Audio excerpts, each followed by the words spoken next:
In color, the continuing story of Peyton Place.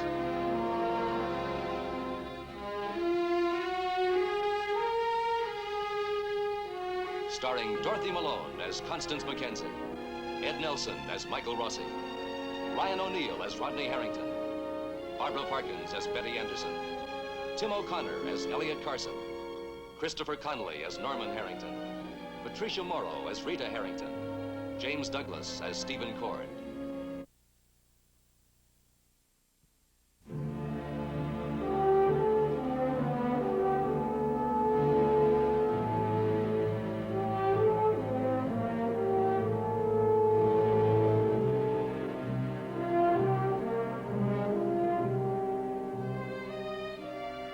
Catherine Peyton Harrington, born 1918, died 1964.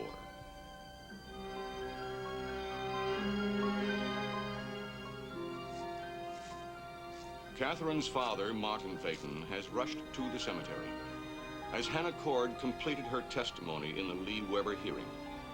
Shocking testimony that disclosed publicly that Catherine was the mother of Stephen Cord and Ann Howard, and that Martin Peyton spent the past 28 years of his life concealing this fact.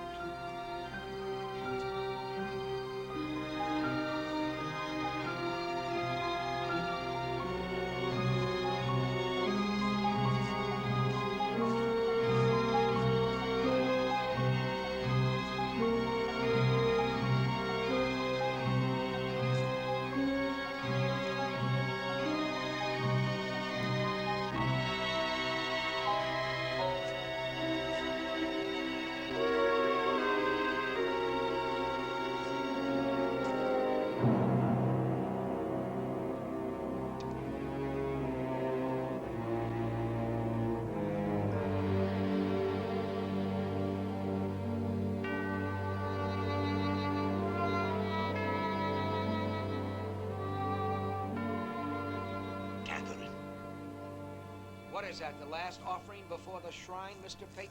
Before they tear it down? It's not that easy anymore, is it? You can't dismiss what you've done now by hiding behind silence, can you? Well, your granddaughter isn't here to demand the answers, but I am. Well, what is it? What's the next stop now, huh? Over to Ann's grave? And with truckloads of flowers, truckloads to cover up her grave? And how are you going to do it this time? How are you going to write off your responsibilities here? Do you even remember what your granddaughter looked like? Do you remember the color of her eyes or the sound of her laugh? That's enough. You want a confession. Is that it, Doctor? You want me to admit my share in Anne's tormented life?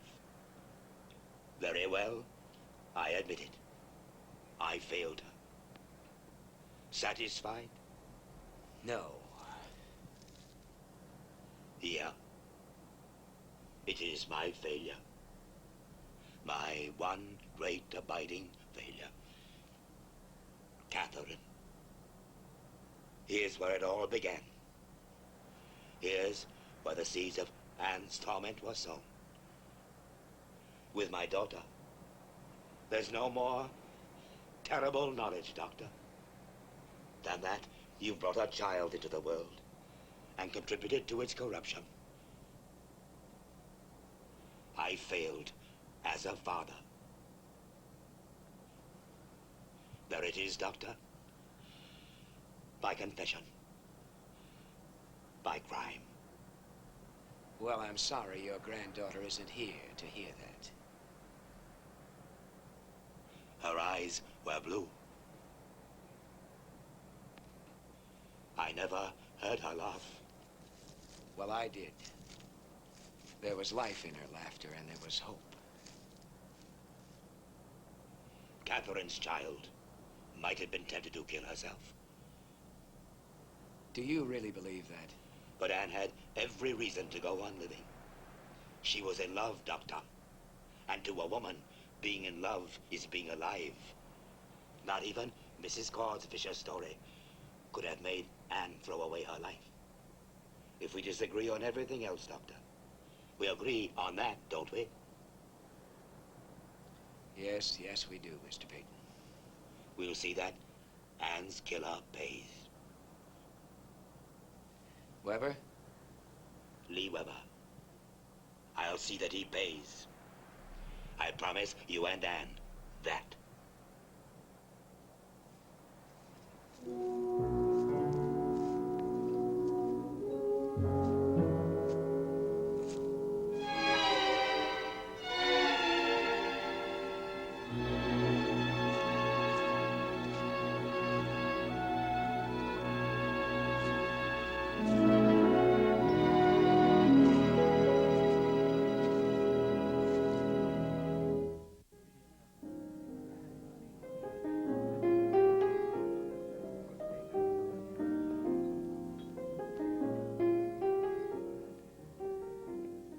Well?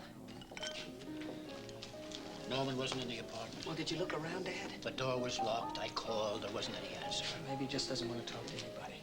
By knocking the door down wouldn't have made any difference. I talked to Rita. She hasn't seen him either as Mr. Carson. Want a drink, Ron? You know, I tried not to frighten her, but I don't know if I did a good job.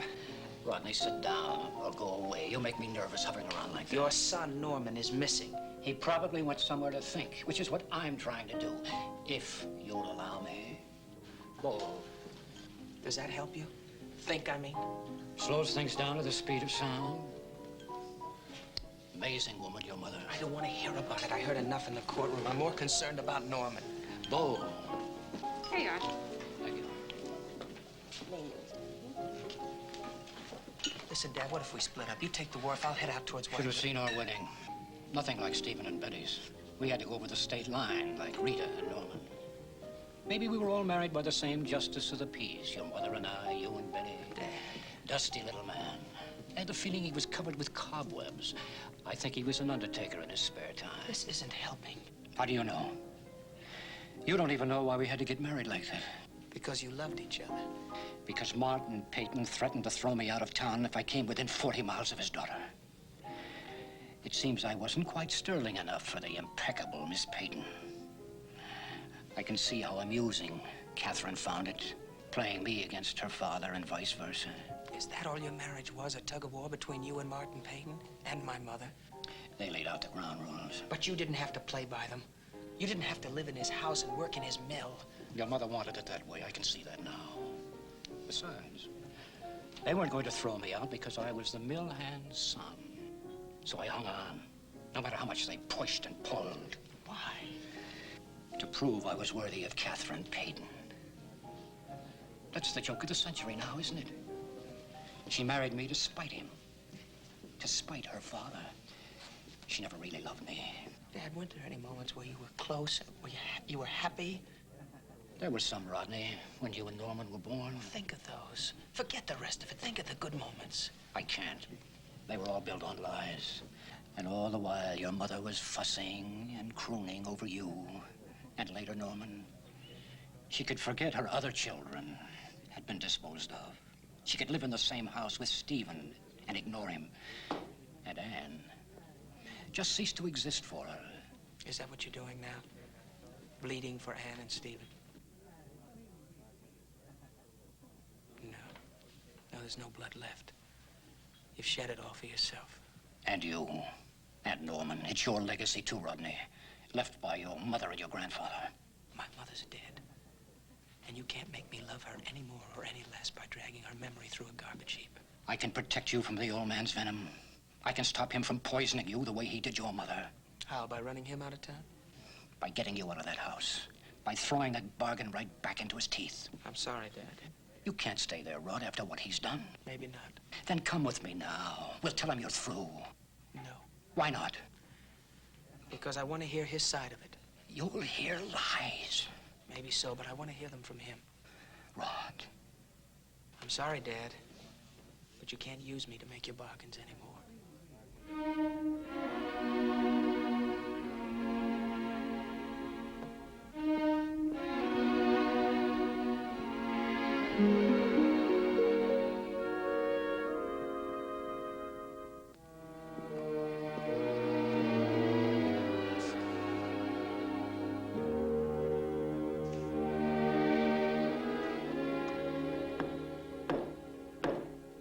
Stephen, What? I'm hungry. Well, then why don't you grab a bite at the inn? Why don't you join me? I'm not hungry. And why don't you watch me eat? I have to read the transcript. I'll be here when we get back. Tomorrow's the final session. I know that. I've got a lot to sift through. I know that, too. Then let me do it. Oh, Stephen. Look, Betty, I don't want to talk. Not now. When? Tomorrow when it's over? It won't be. It will be. We have an appointment to look at the Tobin house. Then you go. We'll both go. Look, Betty, I don't want to look at houses, not other people's, and especially not ours. Oh, stop savoring what's happened. That's what you're doing. You can't face it, and you can't hide from it, so you're trying to drown yourself in it. Darling, the longer you wait, the more it's going to hurt. Sorry we kept you waiting. But there was an awful lot to copy. Oh, thank you. You're welcome, sir. I'm going to the office.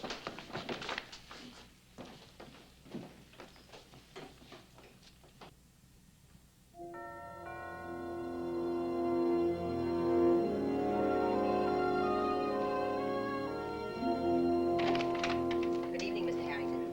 Good evening, Mary. Would you tell Mr. Peyton I'm here? Yes, sir.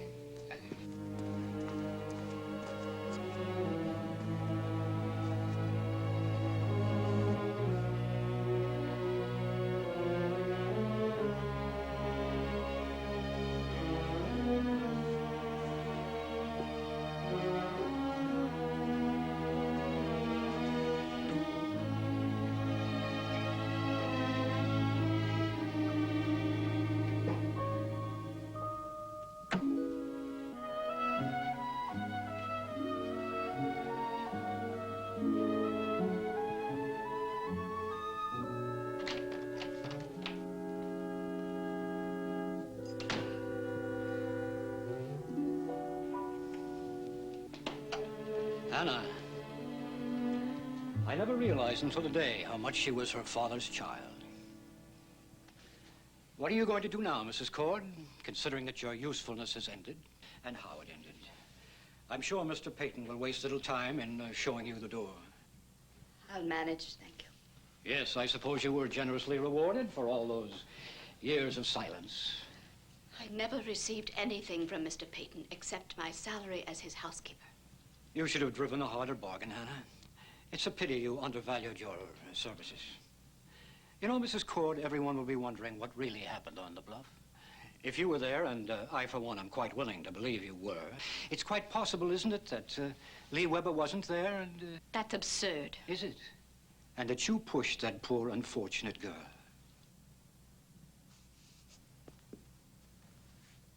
If I can be of any assistance in your plans, I seriously doubt that. don't hesitate to call on me. You're too kind. And speaking of plans, I dare say the dust covers are on their way out of the basement. I'm sure Mr. Peyton will waste little time in closing down the house and moving back to Boston. He'll have a hard time in playing Lord of the Manor once people read their morning papers. Leslie, you might find it difficult, but I intend to stay right where I am. Mary said you wanted to see me. Will you excuse us, Hannah?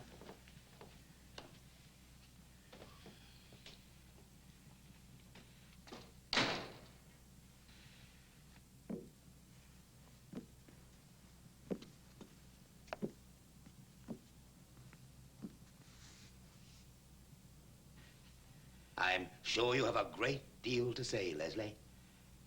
Well, go ahead and say it.